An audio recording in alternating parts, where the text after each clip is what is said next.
Hey guys, Steven Hansen, Destructoid Features Editor here with a bunch of lovely friends of Destructoid. We just watched and sat through and wrote up all over Destructoid the Microsoft press conference, which kind of kicked off the main press conference today. Of course, Bethesda kicked off the shindig yesterday with the Fallout Heavy thing. But there was a lot to show in the Microsoft press conference, and some unexpected things. I think Jordan. So, I mean, by far the biggest surprise, and probably it's going to be the biggest news at E3, I would imagine, is that Xbox 360 games can be played on Xbox One. I mean, of course, there's some small print here. It's 100 games by the end of this year, and so we don't really know exactly which ones those will be. Mass Effect, I guess Fallout 3, maybe Shadow Rainbow Six. 1 and 2, yeah. So they're like bundling old 360 games with new Xbox One games. So yeah, the problem there is that they say backwards compatibility to get their dig in, but it's not. Hi guys. We did not have the express written consent of the Staples Center Arena to film in front of their nice little statue, so we just went back to our lodgings for the day, and we're gonna cook a bunch of eggs and watch the EA conference in a little bit. But back to Microsoft, what we were talking about. We talked a little bit about how the backwards compatibility seems a little bit limited. Maybe a little worrisome. They got their dig in at Sony, but kind of seems like all talk. But games, more importantly than that kind of bullshit. What kind of games did you guys like? Or what kind of games did you not like? What I saw of Fallout, though, the fact that they're doing the mods, I thought that was really interesting. We didn't get to see it last night. It seemed like it was maybe a Microsoft exclusive type of deal. I think since they didn't expressly say that it was an exclusive to Microsoft deal, I think mods will probably be coming to all consoles. But I kind of wonder how many people kind of blew their load a little early and jumped out and maybe pre-ordered it, or maybe even bought a fucking console because they think that this is going to be like the supreme version of Fallout. Well, I mean, I feel like Fallout people are kind of thinking that the PC is the supreme version of Fallout, so I don't know how much that...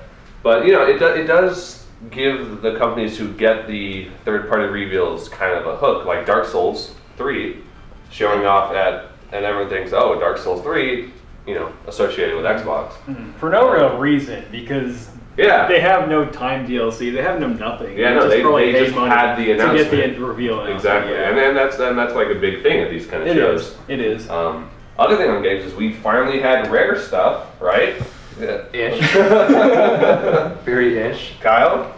So Rare announced a new game, and what everyone wanted, a pirate MMO, we think, called Sea of Thieves.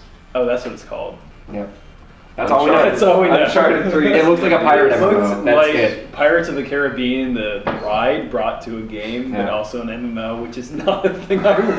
Nobody wants any of those things at any point. From Rare, together. especially from Rare. I kind of liked it because it was just kind of colorful and fun, which was a huge contrast to what really bothered me from Microsoft, is that all their big Halo 5 more footage, and it looked like a very it's obviously a scripted E3 demo, but there's obviously scripting stuff that happens where you just walk forward and stuff falls around you like every other modern first-person shooter, which it doesn't feel like Halo. It feels very spectacle-y, very Call of Duty-like. It's not even fun. Because I'm sitting there watching and I'm imagining when I'm playing those parts, I'm just going to be holding forward and stuff is going to dramatically fall around me, but I know it's not a threat to me in any way. Yeah. So it's just kind of stupid, and that was the whole tenor of their kind of big rated M kind of half of their lineup. Tomb Raider, again, I was just imagining just Laura pushing forward and just walking while Uncharted stuff falls around her,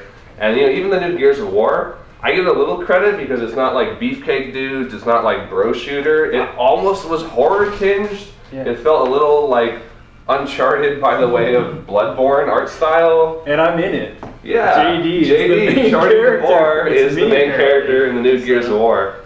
But even that one, you got to the point with the big storm and everything, and just you're running straight and stuff is happening around you, and that stuff's just super boring to me.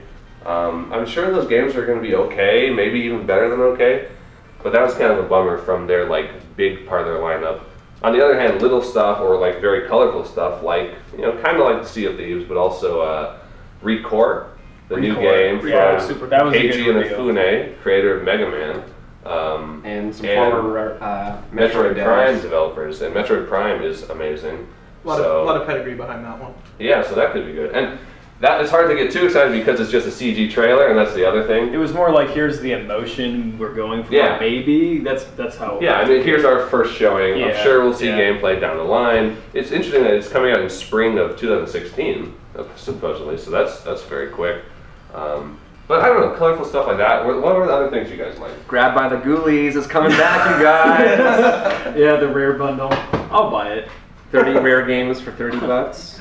3 I want to play and 27 others. Classics like Connectimals coming back. Viva Pinata though, I will play. I want to play Connectimals again. Brett keep saying that. Why do you like Connectimals so much? I don't know, because like a little ball or a little tiger hits a ball at you and you hit it back, and then it's cute. I like it. All right. I don't need to explain myself. Fuck you. Well, and then the last big thing I think was the HoloLens Minecraft demo. That was cool. Oh yeah. I mean, we can't really describe it. You can go see it, but well, because like it was being filmed through the lens, what you would see if you had this headset on, and like I don't like all that headset stuff in general. They had the right idea of not trying to make a shooter and try and do something that appeals to kids. I'm sure they'll start like breeding a level of people who just grow up with HoloLens and like glasses tech that it doesn't make them pale awful. Skin and weird eyes, like the Descent.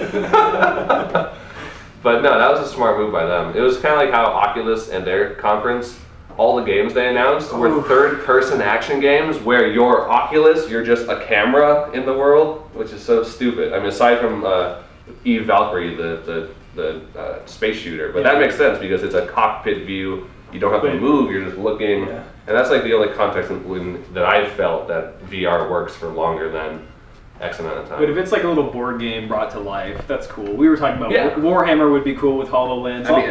Lots of things would be cool if it's just happening on your table, and you're like the overseer, you're the god. Like a god game would be good for that. So, Peter Molyneux should get on that. All right, overall, no. I shouldn't get on anything. on a ranking scale between Xbox One and Xbox 360. What do you give this Microsoft press conference? An Xbox 180. Is 360 a good score? 360 is the highest. I think that Microsoft gave one of the best press conferences that we've seen since maybe Sony 2 years ago when they fucked everybody's shit up. So I'm going to say they get a 280 out of 360. Brett or Jordan? I'd go like 250. I give it a Gears of 4, Dom. More like 10 shitloads. Steven? I'm gonna give him a nice middle of the road Microsoft 180. It was there's some cool stuff. Not too much new and exciting, but it was okay. Pretty good. Mo Yang. Who did you posted some stupid stuff. And Tony Kornheiser, part of the interruption. EA's CEO, Tony Kornheiser, with his nice gray suit and his little mouse hands. Yeah, good press conference, guys. The dude abides. The dude abides. Hey, Dan.